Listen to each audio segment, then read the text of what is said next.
Welcome to the Slop Farm. Enjoy the video. In this video, I will explain how to add a new column to a database table.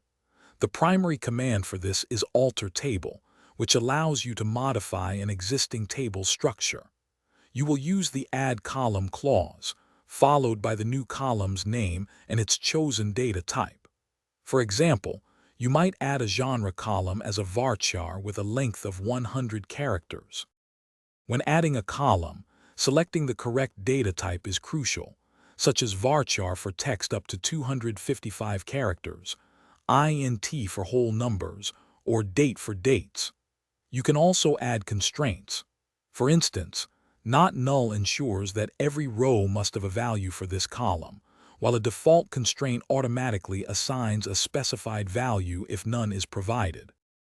Adding a column with a default value is particularly useful when your table already contains data.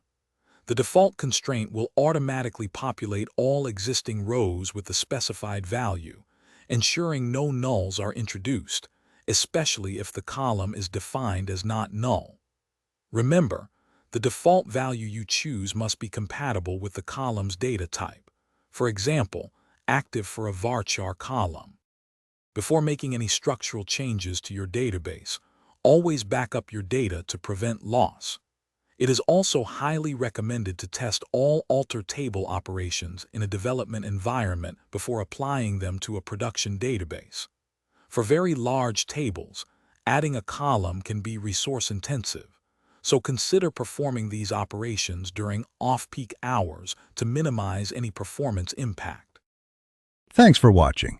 Consider subscribing if we helped you today.